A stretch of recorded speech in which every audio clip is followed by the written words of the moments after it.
মিশ্রিদি, আমার মুখের সাথে আপনার প্রেমের সম্পর্ক এবং সমস্ত ঘটনা আপনি আদালতকে খুলে বলুন।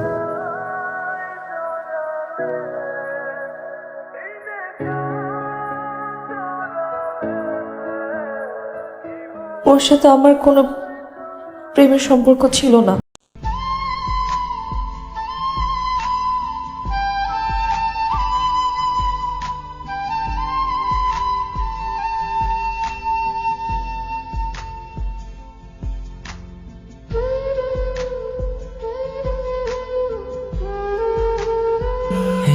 ওরা দুজনই আমাকে ডিস্টার্ব করতো।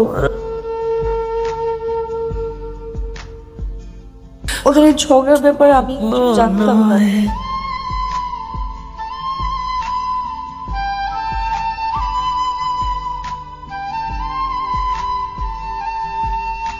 মহামান্য আদালত, এরপর আর কিছুই বলার থাকে না। একদম পানির মতো সব পরিষ্কার যে মিস্টার আয়াত একদম পরিকল্পনা করে এই দুটি হত্যাকাণ্ড ঘটিয়েছে। তাই আমি মিস্টার আয়াতের দৃষ্টান্তমূলক শাস্তি দাবি করছি মহামান্য আদালত। মিশ্রিদি, আপনি কিছু বলুন, আপনার প্রেমিকের শাস্তি হয়ে যাবে। আপনি সত্য কথাটা বলুন।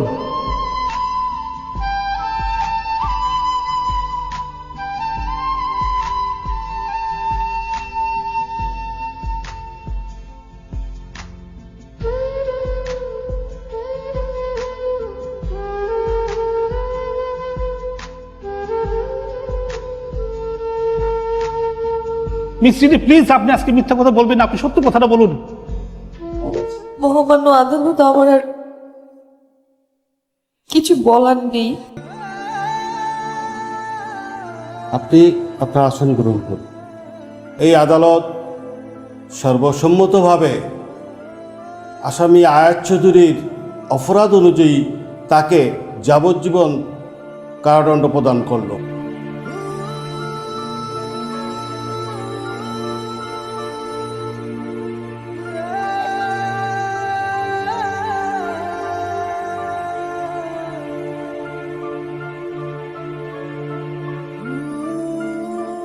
সাথে সাথে তার প্রতিপক্ষ ওমরকে 5 বছরের সশ্রম কারাদণ্ড প্রদান করা হলো।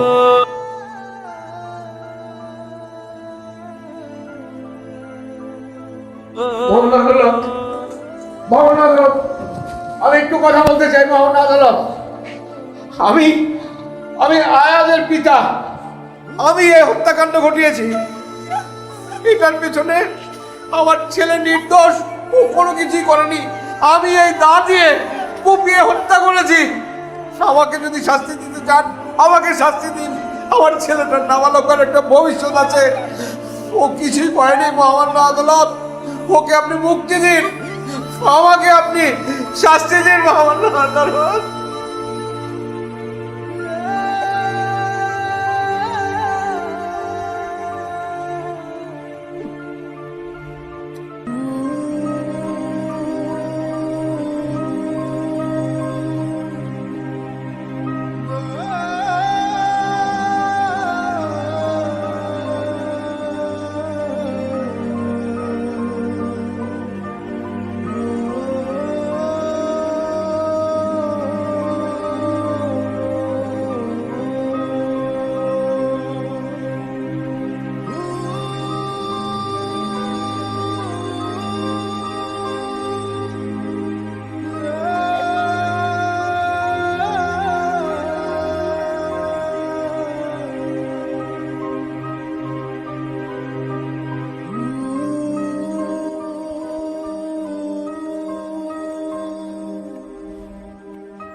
আজ বাস্তবতা আমাকে বুঝিয়ে দিয়ে গেল এই পৃথিবীতে বাবা মায়ের ভালোবাসার উপরে কোনো ভালোবাসা নেই।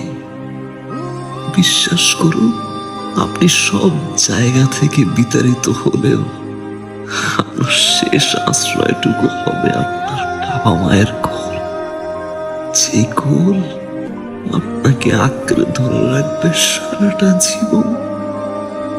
ভালোবাসা পৃথিবীর সকল বাবা মায়ের জন্য। ভালো থাকুক সুস্থ থাকুক। আমাদের বাবা মায়েরা রব্বির হামহুমা কামা রাব্বায়ানি সাগীরা।